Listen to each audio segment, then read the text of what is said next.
네, 반갑습니다. 안대리입니다. 오늘은 한국 2차 전지가 혼자 몰락하는 과정에 대해서 간략하게 말씀을 드리겠습니다. 제가 저번 영상 찍다 보니까 철강, 석유화, 그리고 그 다음으로 무너질 곳이 어떤 것인지 한번 봤는데, 저는 좀 2차 전지가 될 가능성이 좀 굉장히 높다고 현재 판단이 들어서 간략하게 말씀을 드리고자 하거든요. 우선은 현재 달러가 계속 이제 강세를 띄고 있죠. 뭐 1450원이라고 하고 달러가 계속 미쳤다고 뭐 사람들이 그러는데 전혀 미친 건 아니고요.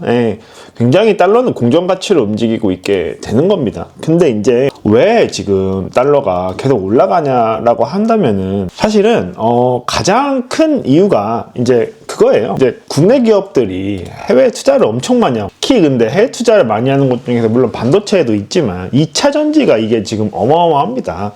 기본 그렇기 때문에 2차 전지를 투자하기 위해서 SK그룹, LG그룹, 삼성 이렇게 같이 해가지고 달러를 이제 그러면 달러를 조달을 해서 이제 해외에다 공장을 막 때려 짓는 거거든요. 근데 이제 그게 지금 뭐 말로는 뭐 이제 캐즘이라고 하면서 뭐 마치 모두가 다 어려운 것처럼 이제 이야기를 하고 있는데, 결론부터 말씀을 드릴게요. 우선 뭐 한국 기업들이 경쟁력을 잃어가고 있는 겁니다. 특히 2차 전지에서 굉장히 지금 경쟁력을 잃어가고 있는 중이거든요.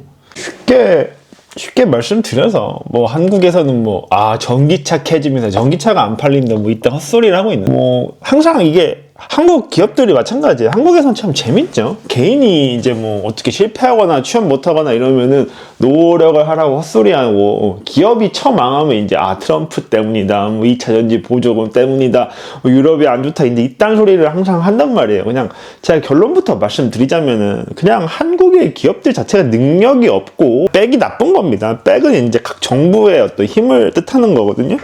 근데 뭐 백도 능력이라며. 백도 능력이잖아.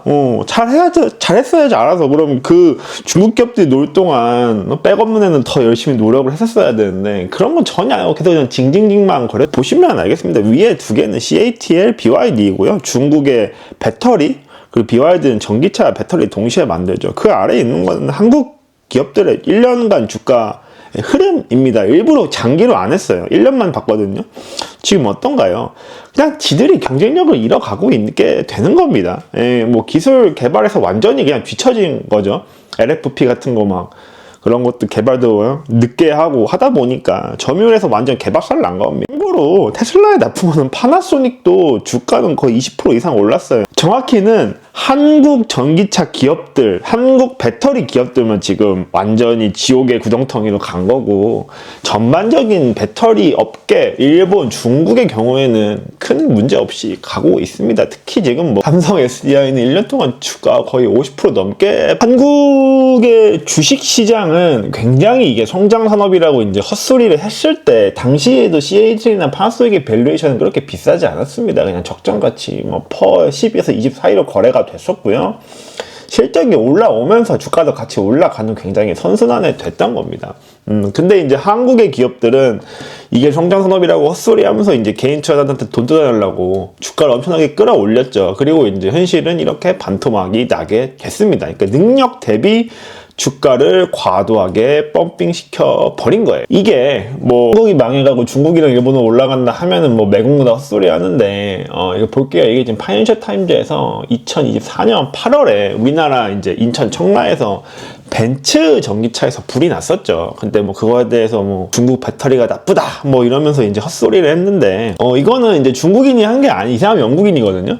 영국의 파이낸셜 타임즈가 이제 이 기사를 냈습니다. 그래서 진짜 한국이 이번 전기차 화재에서 배워야 할 점이라고 했습니다.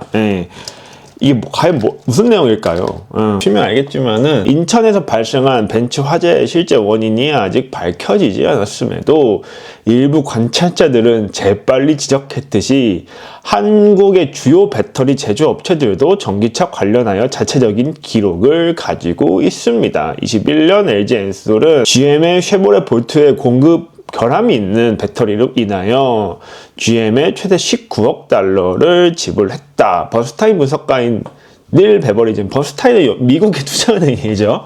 예? 이거 영국 기업이 아니에요. 이게 미국의 은행이랑 영국의 언론사, 특히 파이낸셜 타임즈는 뭐 그런 그냥 뭐 한국의 찌라시 언론이라고는 결이 다른 완전 메이저 언론사 중 하나입니다. 그냥 로이터, 파이낸셜 타임즈, 블룸버그 이거 세 개는 예, 그냥 뭐 물론 여기도 목적을 가지고 기사 쓰겠죠. 근데 기본적으로 한국의 언론 따위랑은 비교가 되지 않는 곳이에요. 그거는 좀 명심하고. 번스타인 분석관 닐 베버리지는 한국의 배터리가 중국 배터리보다 안전 성능이 더 우수하다는 증거는 없다.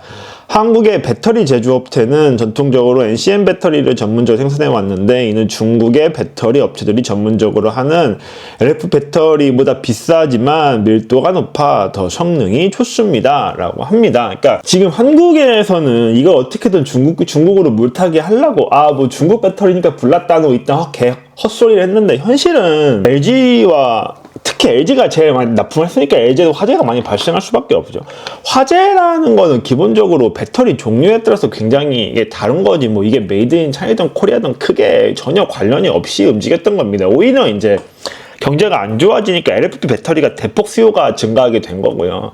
반대로 얘기해서 그걸 납품하는 이 중국 기업들의 주가는 굉장히 괜찮았는데 한국 기업 때문에 이렇게 개박살이 난 거. 그러니까 지네가 이거를 그냥 흐름을 못 읽고 이상한데 몰빵 쳤다가 처음 망한 거거든요. 근데 이제 이거를 가지고 뭐 업황이 안 좋아서 그랬느니라고 얘기를 하는 겁니다. 그러니까 좀 한심하죠. 한심한 거고. 이거를 이제 뭐 어떻게, 이제 이미 사업이 크게 한번 했으니까 주가는 반토막이 났고, 이제 뭐 유중을 한다고 하는데 뭐 15% 할인율에 담긴 자신감이라고. 아니, 유통 물량이 20% 유중을 쳐왔는데 무슨 자신감이 있습니까, 애초에. 아니, 뭐 회사채 발행하면 되는 거잖아. 그렇게 자신감이 있으면 무슨 진짜 또 이런 거를 말장난 쳐하고 앉아 있는 거죠. 유중했다는 건요, 뭐 미안하지만 정말 이게 시장이 너무 상황이 좋아서 뭐 주식을 대량으로 팔 수 있는 그런 기회가 아니라면은 그냥 경영 실패입니다. 기본적으로.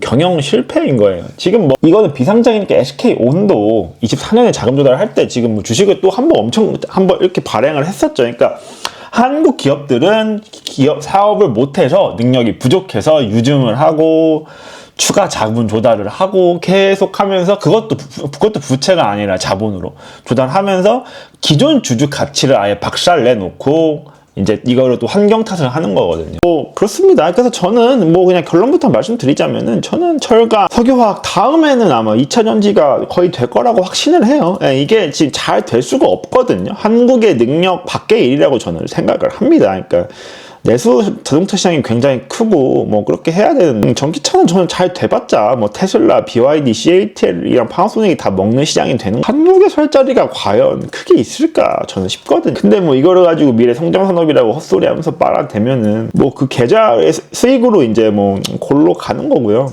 그리고 아직 이제 지금 달러를 어마어마하게 조달을 해서 지금 미국에 투자를 하고 뭐 유럽에 투자하고 있잖아요. 그래서 지금 이것 때문에 작년에 SK가 엄청 시끄러웠죠. SK온 재무부담이 그룹으로 확산될까. 근데 아직 전혀 끝나지 않게 됐습니다. 물론 뭐 저는 개인적으로 LG 엔솔 같은 경우에는 괜찮을 거라고 보기는 해요. 얘네들은 그래도 아직 비용을 좀 타이트하게 절감하고 있기 때문에. 근데 아직 사실 SK그룹은 하이닉스 빼고는 SK온 이거 지금 아직 해결이 된 게 전혀 아닙니다. 이것도 지금 계속 엄청나게 해결을 해야 되는 문제가 되는 거고, 이제 이번에 삼성 SDI도 유상증자를 한번 때려버리게 된 거죠. 그러니까 여기서도 우리가 코스피가 뭔지에 대해서 알게 되는 거죠. 코스피는 여러분 돈을 벌어주려는 주식시장이 아닌 거예요. 이 기업들이 지가 필요할 때 유증을 찍어서 주주들 엿먹이려고 만든 게 K 주식시장이거든요. 그러니까 또 본질이 나오는 거죠. 계속 본질이 나오게 될 겁니다. 기본적으로. 그래가지고 여러분들은 계속 이거를 좀 해야 되는 거거든요. 국장을 지금 뭐 국장이 좀 좋다고 뭐 다시 국장 갈까 이딴 소리 하시고 계신데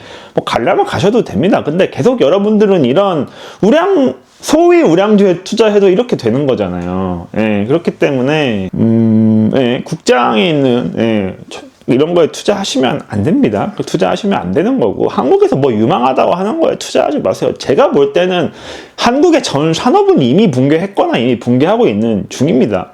유일하게 붕괴하지 않은 산업으로 투자를 하셔야 되는 거고요. 만약에 그걸 잘 모른다면 B2C 업체에다 투자를 하셔야 되는 거예요. 직접 소비자에게 판매하는 곳으로. 근데 한국은 이제 그런 기업들이 거의 없죠. 찾기도 힘들고, 우리는 어려우면 그냥 미국에 투자하면 됩니다. 그거는 장기 우상향을 할 거예요. 네, 이상입니다.